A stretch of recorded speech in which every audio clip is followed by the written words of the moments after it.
والنور يهدي الحائرين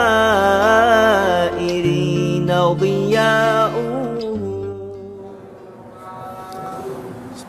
إلى حضرة النبي محمد صلى الله عليه وسلم وعلى آله وأصحابه من الشيخين مشايخين بسنة حضرة جميع أستاذين مشايخين مشايخين مؤلف هذا الكتاب في مسؤولين موبلاتهم قدس وسيح ونوضي بالبدع شيء لله لنا ولهم الفاتحة أعوذ بالله من الشيطان بسم الله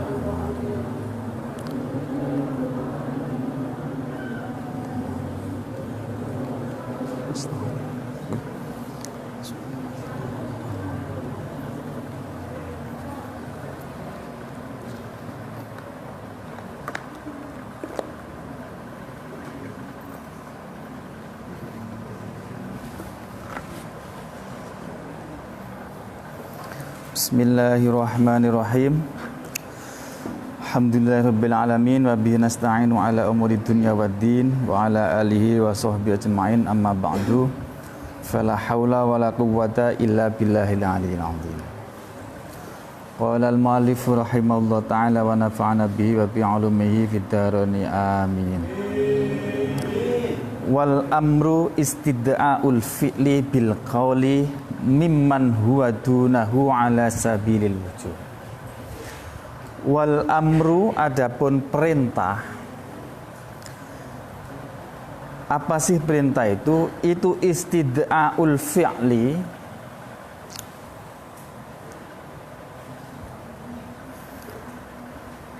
Itu istida'ul fi'li, menuntut pekerjaan, menuntut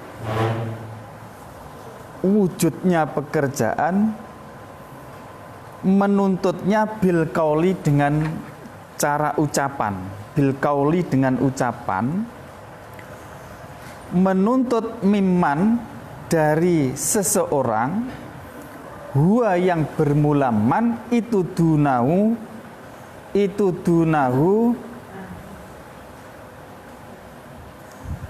di bawahnya man,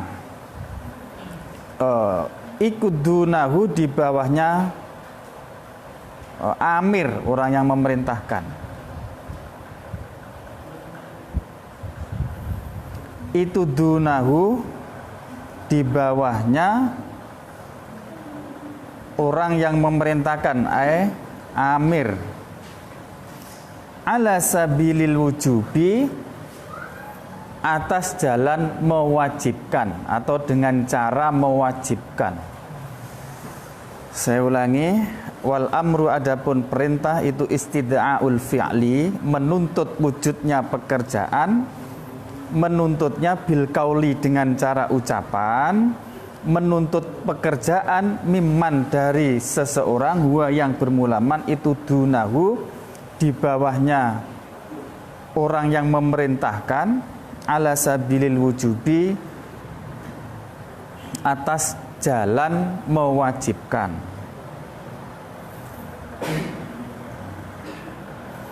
Jadi perintah itu adalah menuntut wujudnya suatu pekerjaan yang tuntutan itu dengan menggunakan ucapan, misalnya berdirilah atau kum, berdirilah. Nah, tuntutannya itu datangnya dari orang yang lebih atas kepada orang yang lebih bawah, atau wujudnya pekerjaan tadi itu wujud dari orang yang lebih bawah tingkatannya kepada orang yang lebih atas. Jadi contohnya misalnya seorang dosen bilang kum, berdirilah. Itu artinya dosen menuntut wujudnya pekerjaan berdiri dari mahasiswanya. Antara mahasiswa dengan dosennya lebih tinggi mana? Dosen. Jadi wujudnya pekerjaan dituntut dari orang yang lebih rendah. Orang yang menuntut pekerjaan orang yang tingkatannya itu lebih tinggi. Itu namanya amar atau perintah. Ala sabilil wujub, maksudnya perintahnya itu wajib dikerjakan. Mafhumnya, kalau perintahnya itu boleh ditinggalkan dan boleh dikerjakan, itu berarti bukan amar. Jadi disebut amar itu kalau ucapan tadi itu, ucapan yang berupa menuntut wujudnya pekerjaan itu memang wajib dikerjakan.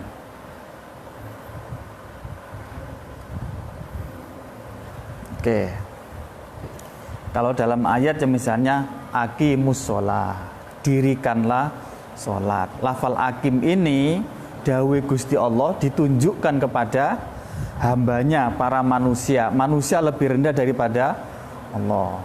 Jadi menuntut wujudnya pekerjaan mendirikan sholat, di mana pekerjaan itu muncul dari orang yang lebih rendah, yang wujudnya itu diwajibkan. Kalau nggak diwajibkan berarti bukan amar, itu mafhumnya. Nah, kalau wujudnya pekerjaan itu bukan dari orang yang lebih rendah, bagaimana? Contohnya mahasiswa kepada mahasiswa, gimana?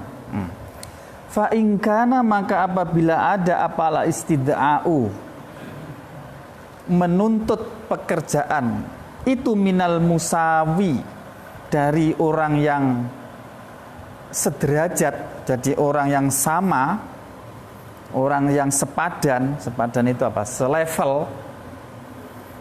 Ya sumia, maka disebut apa al istidaa, disebut iltimasan, akan iltimas. Jadi bukan disebut amr tapi disebut iltimas.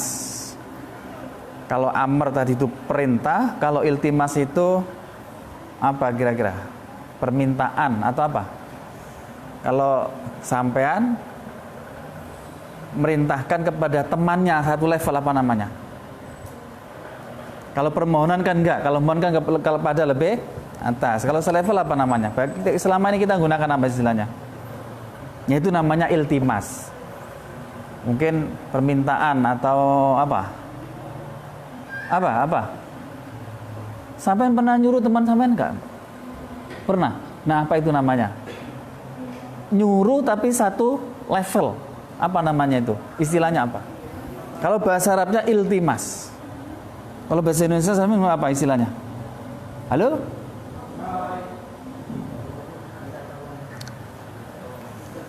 Tolong dong ngambilin sandal dong ya, sama temannya sendiri.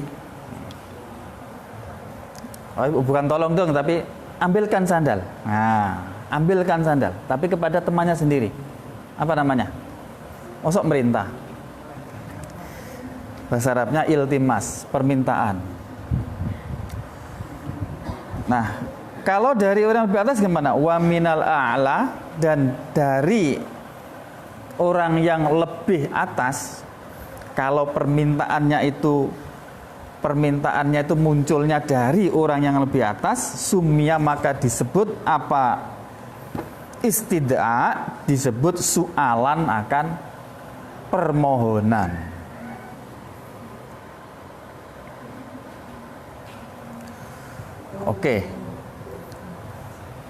Oke, tadi kan disebut amar itu kalau perintahnya itu bersifat mewajibkan. Sekarang kalau tidak mewajibkan, ya terserahlah, dilakukan boleh, enggak juga boleh. Nah, apa namanya? Wa illam yakun, dan apabila tidak ada apa istid'a. Istid'a itu tadi menuntut wujudnya pekerjaan. Tidak ada itu ala sabilil wujubi, atas jalan mewajibkan. Tidak mewajibkan maksudnya gimana? Bi ain jawaza, gambarannya yaitu bi an jawaza, gambarannya yaitu membolehkan siapa man attarka akan meninggalkan, ya fadzahiruhu, maka bermula hukum zahirnya istid'a itu annahu, sesungguhnya istid'a itu laisa, tidak ada apa al istid'a itu bi amrin, dengan nama amr, atau bi amrin tidak disebut dengan amr. Jadi kalau permintaan atau perintahnya tadi itu tidak bersifat mewajibkan, tapi nyatanya boleh ditinggalkan, maka menurut zahirnya daweh Kiai Muswanef di sini itu berarti tidak bisa disebut amr. Ya sekalipun menurut ulama yang lain itu tetap disebut amr. Jadi nanti itu ada amr yang sifatnya wujub, ada amr yang sifatnya sunnat. Ada lakukan, ada amar yang sekedar dianjurkan saja, boleh ditinggalkan. Nah, tapi menurut daweh musonef ini, menurut zahir kalimatnya itu ya tidak bisa disebut amr. Hanya disebut amr apabila menunjukkan tuntutan wajib. Aifil hakikoti maksudnya di dalam segi hakikatnya. Majasnya ya tetap bisa disebut amr.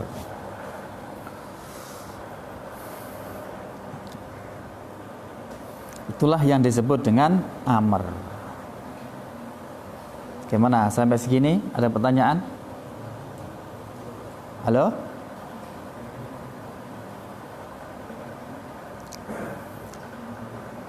Oke. Istid'a, jadi amar itu permintaan untuk mewujudkan atau tuntutan untuk mewujudkan pekerjaan dengan ucapan. Pertanyaannya berikutnya adalah ucapan bagaimanakah yang menunjukkan ucapan itu adalah perintah? Jadi bentuk ucapannya kayak apa? Apakah semua ucapan menunjukkan makna perintah? Nah, ada aturannya. Wasigotu, adapun bentuknya, sigotnya. Wasigotu, adapun bentuknya adalah tuh yang menunjukkan alaihi atas amar.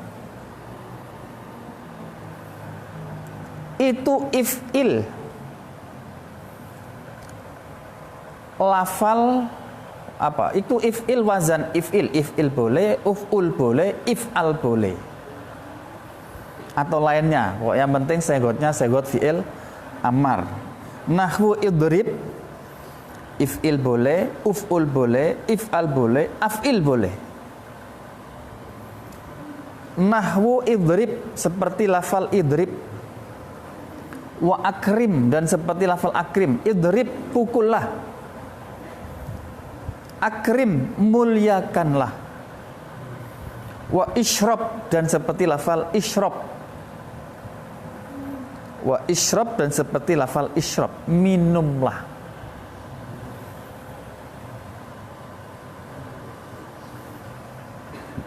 Jadi teman-teman sekalian,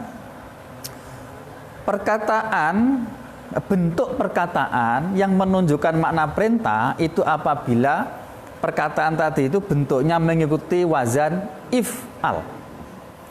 Doroba yadribu idrib, berarti idrib inilah makna perintah. Kalau doroba telah memukul, kalau idrib pukullah. Fataha yaftahu iftah, berarti iftah ini namanya segot atau bentuk yang maknanya itu menuntut wujudnya makna, wujudnya pekerjaan. Pekerjaan apa? Pekerjaan fathu, membuka. Fataha yaftahu fathan.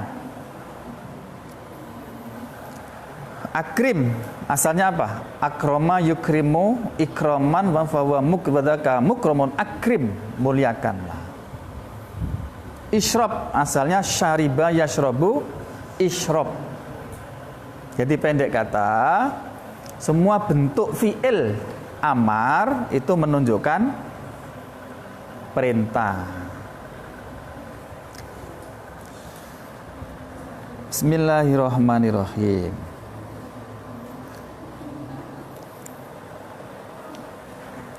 Oke. Yang menunjukkan makna perintah ini, kalau di dalam matanya ini itu disebutkan hanya lafal hanya bentuk segot fi'il amar, if'al, if'il, uf'ul, af'il. Ada juga masih ada dua lagi, yaitu fi'il amar yang di situ kemasukan lamul amri. Jadi fi'il mudhari yang di situ kemasukan lamul amri, lam amar. Nah, fi'il mudhari yang kemasukan lam amar ini misalkan doroba yadribu itu fi'il amar. Fi'il mudhari. Kemudian kalau ditambahkan lam amar, misalnya liyadrib atau litadrib, hendaknya memukul. Nah, itu juga maknanya makna amar. Jadi bentuk lain selain fi'il amar yang menunjukkan makna wajib, makna perintah adalah fi'il mudhari yang ditambahkan dengan lam yang menunjukkan makna perintah. Nah, itu biasanya lamnya itu diharokati kasroh, ditempelkan sebelum fi'il mudhari. Enggak ini ya? Ada spidol. Bisa dipaham?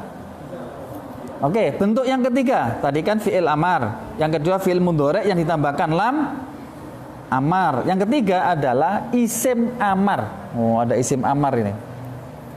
Isim amar itu isim tapi maknanya amar. Jadi ini juga hukumnya itu disamakan atau ditempatkan kedudukannya seperti fi'il amar. Misalnya alaika, nah, iyaka, tetaplah olehmu.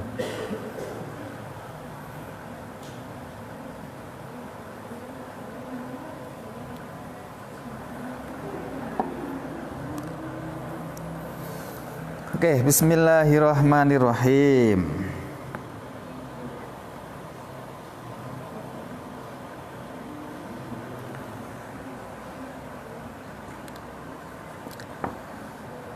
Oke, jadi gimana kesimpulannya tadi? Jadi bentuk bentuk ucapan yang menunjukkan makna amar, makna perintah ada tiga. Satu, segot fi'il amar, bentuk fi'il amar. Gini, fi'il amar itu begini. Fi'il amar itu aslinya, ini ingat-ingat juga.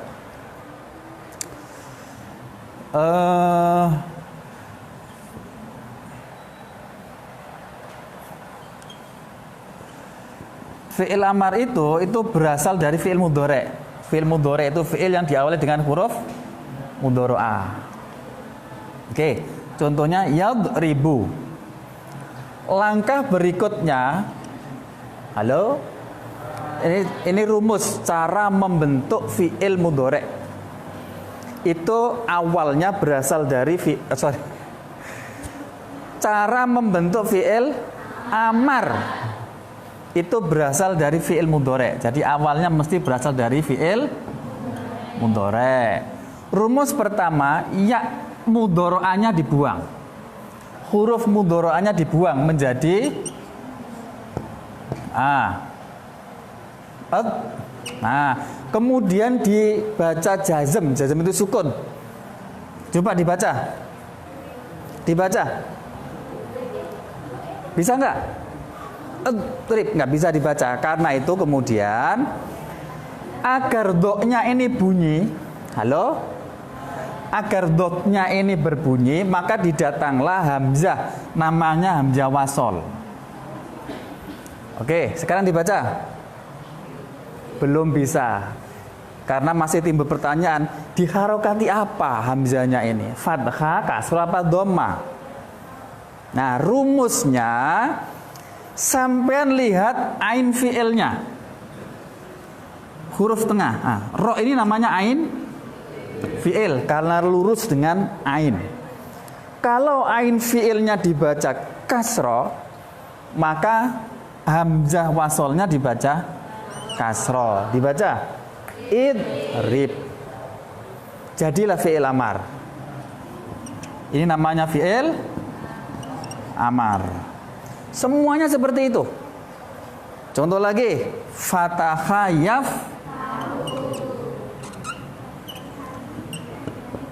yaftahu. Ayo langkah pertama. Ayo. Oke, bagaimana langkah pertama? Huruf mudhoro'anya dibuang menjadi halo?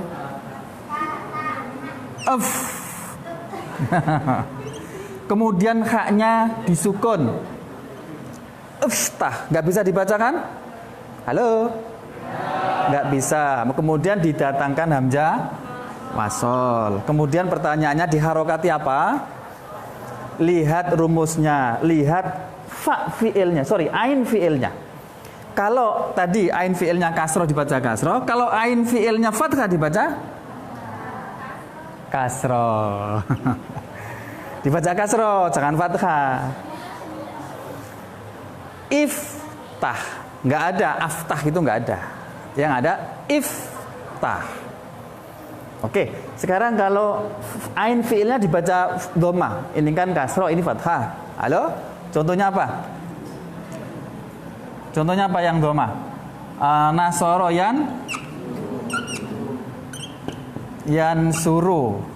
Langkah pertama apa? Untuk membentuk fi'il amar. Ayo. Huruf mudhoro'anya dibuang. Kemudian huruf akhirnya dibaca sukun. Sekarang dibaca. Nggak bisa dibaca. Karena nggak bisa dibaca, maka didatangkan hamzah wasol. Kemudian dilihat huruf huruf ain fiilnya. Huruf yang lurus dengan ain itu namanya ain fiil. Dot namanya fa fiil. Ba namanya lam fiil. Ro namanya nun namanya fa fiil. Nah, kalau ain fiilnya dibaca dhamma, maka hamzah wasolnya dibaca dhamma. Dibaca unsur. Oke, ini namanya hamzah wasol. Hamzah wasol itu hamzah yang didatangkan untuk menolong agar huruf awalnya ini bisa dibaca. Karena itulah tidak boleh diberi tanda hamzah. Tidak boleh begini. Nggak boleh. Kalau ada tanda hamzahnya, itu namanya hamzah kotok. Hamzah apa? Hamzah kotok. Hamzah yang memang aslinya itu hamzah, bukan alif. Ini kan alif. Oke? Contoh yang hamzah kotok itu misalkan lafal sa'ala. Nah, kalau hamzah kotok itu ada apa ini? Hamzah. Kalau harokatnya fathah ya diwadahi itu dikasih tempat alif. Kalau harokatnya kasroh ya diwadahi dengan ya. Contoh su'ilah. Halo? Lihat ini. Kalau harokatnya fathah ya diwadahi apa? Nanti diwadahi enggak? Dengan alif. Kalau kasroh ya dengan. Nah, kalau dhamma ya wawu. Su'un. Wawu. Oke.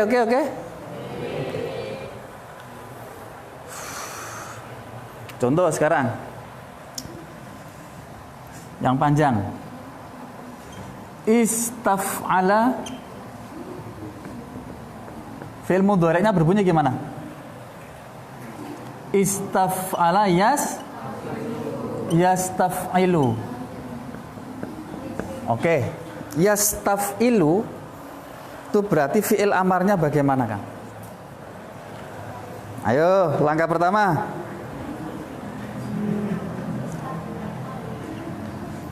Yastaf'ilu. Istaf'ala yastaf'ilu. Fi'il amarnya berbunyi. Ayo angkat tangan yang berani. Dikasih hadiah. Kasih hadiah.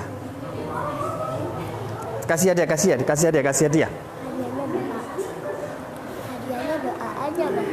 Ayo kasih hadiah.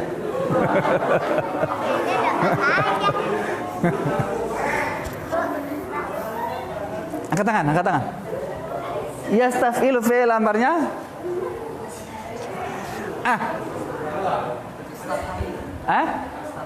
Yas? Fi'il amarnya. Yastaf'ilu fi'il amarnya. Dijelaskan bagaimana asalnya. Ayo, saya tulis.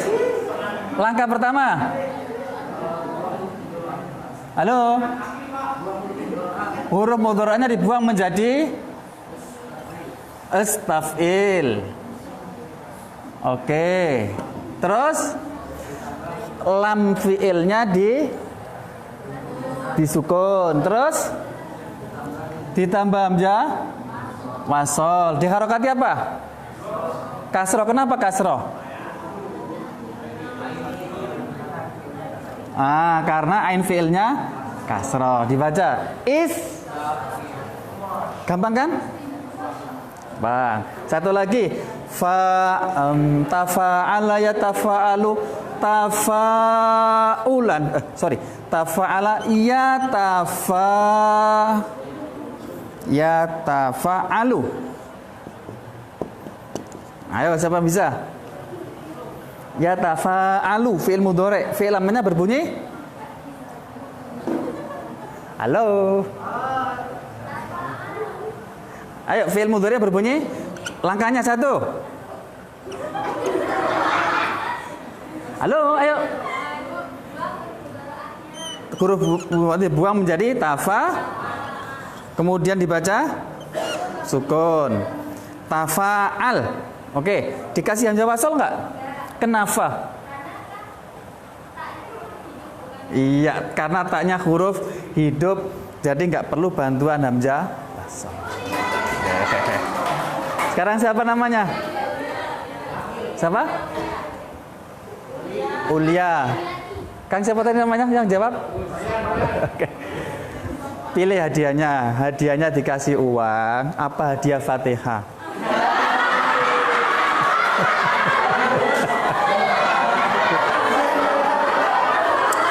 Ini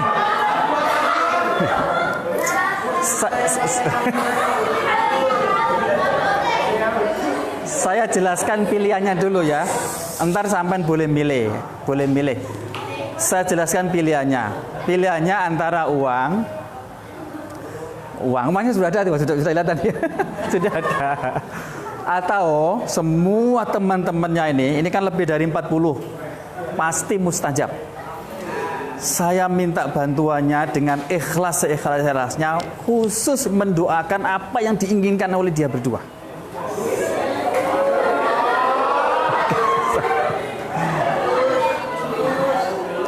Apa saja yang diinginkan oleh siapa? Nanti diniatkan sendiri, diniatkan ya. Yang diniatkan sama siapa? Tadi. Atau boleh niatnya digabung jadi satu, ini berjodoh.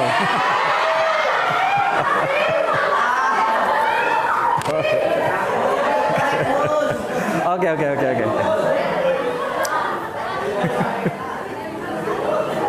Mbak, pilih yang mana? Uang apa Fatihah?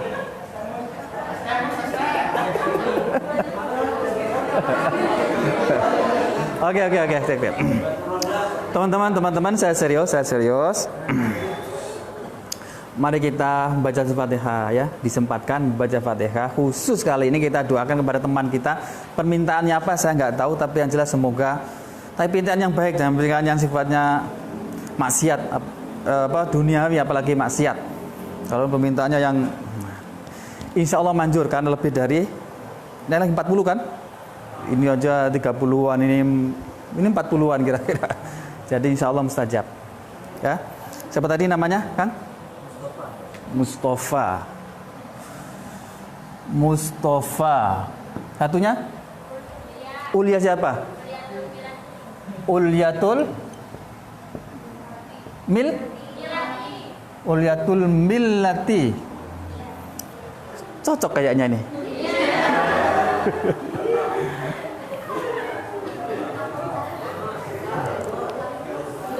Nah, Mustafa orang yang pilihan. Ulyatul Millati agama saya yang luhur. Semoga apapun yang dihajatkan oleh Kang Mustafa dengan Mbak Al-Ulyatul Millati, apapun itu semoga makbul. Ila hadhin niyah wa ila hadrati Nabi Muhammadin sallallahu alaihi wasallam wa ala alihi washabih husun ila hadrati wa hajati syai'un lillah walahumul fatihah. A'udzubillahi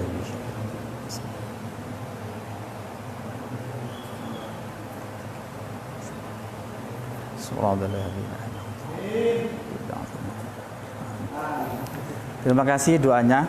Masih uang? Masih? Nanti separuhan Kang ya. Ntar aja selesaikan di belakang. Kita selesai di belakang. Separuhan Mbak ya.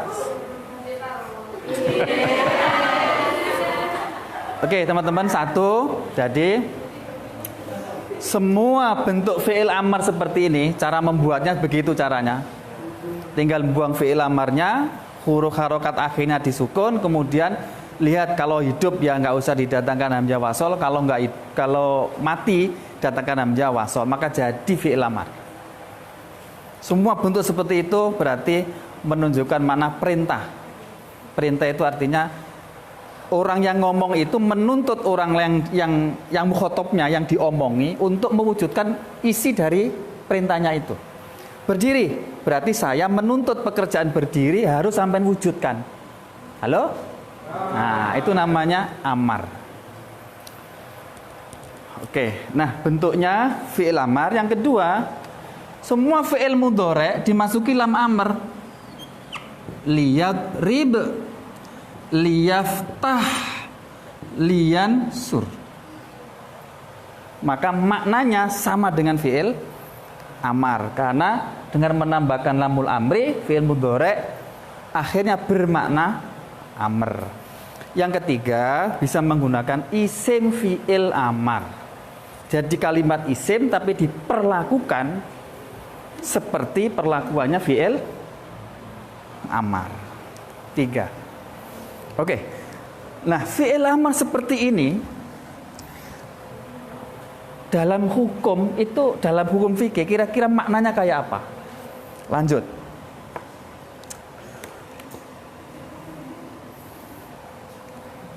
Wahia, adapun amar indal itlaqi, ketika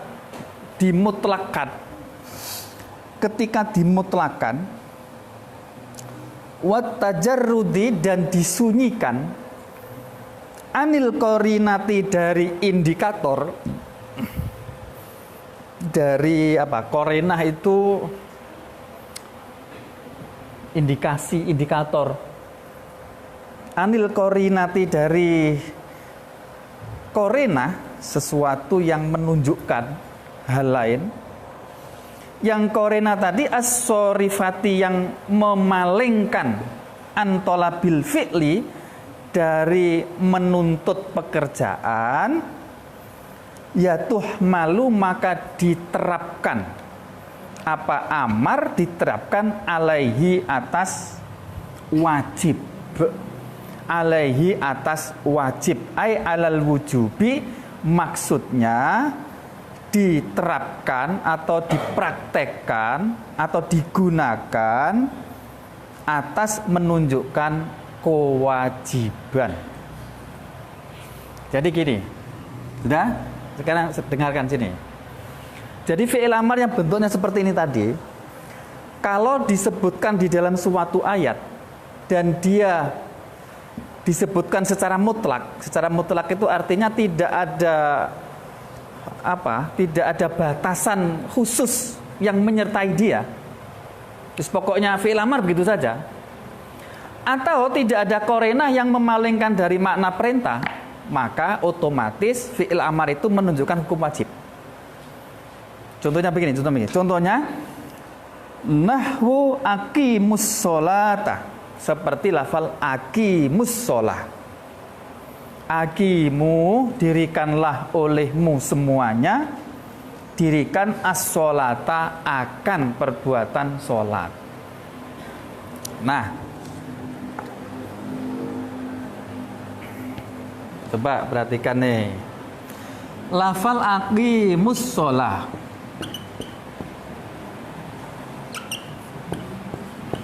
Lafal akim nih lah. Halo. Akimu ini asalnya adalah aqama yukimu. Aqama yukimu iqamatan. Ya. Halo. Aqama fi'il amar, yukimu fi'il mudhari'. Oke, sekarang kita praktekkan fi'il amar tadi. Jadi akim ini asalnya yukimu, yaknya dibuang jadi kim, ya enggak? Oke? Jadi yaknya dibuang jadi kim. Sorry. Akoma yuki, oh benar. Oke. Kemudian ada huruf 2 yang kedua-duanya mati, ketemu. Ya dan mem. Ini enggak boleh. Maka solusinya yaknya dibuang menjadi kim.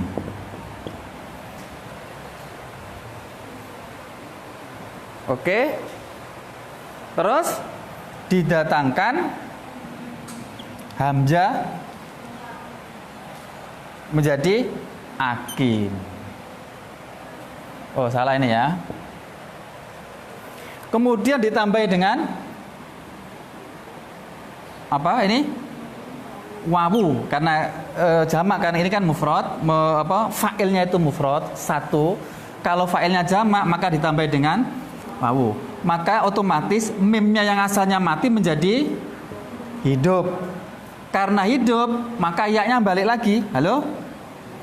Karena hidup maka yaknya balik lagi menjadi akimu. Kayak gitu kira-kira. Nah, akimu ini adalah bentuk fi'il amar. Buktinya tadi itu. Oke? Fi'il amar yang ada dalam lafal akimu ini awalnya maupun akhirnya itu tidak ada sesuatu yang menunjukkan makna kekhususan tertentu. Berarti mutlak dia. Jadi fi'il amarnya ini mutlak, tidak ada dibatasi karakteristik tertentu, tidak ada. Satu. Yang kedua, tidak ada makna lain atau korenah lain yang bisa mengalihkan maknanya lafal amar ini.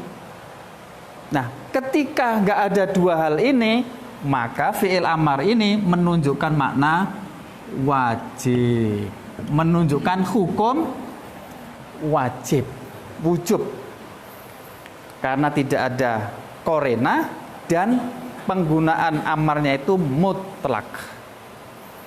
Oke, berbeda dengan nanti ada fi'il amar. Tadi ada kaidah begini. Fi'il amar yang disebutkan setelah nahi atau nafi, maka fi'il amar itu menunjukkan makna mubah, bukan wajib. Itu namanya fi'il amar yang tidak mutlak.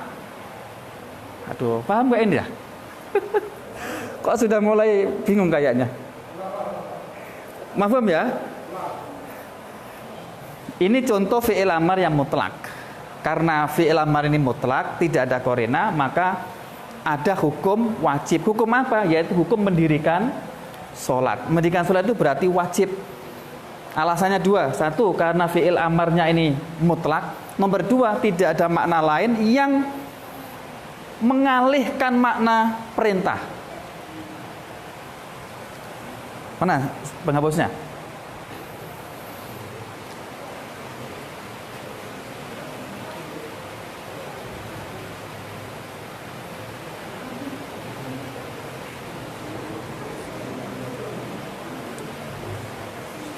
Contoh misalnya ada contoh lain.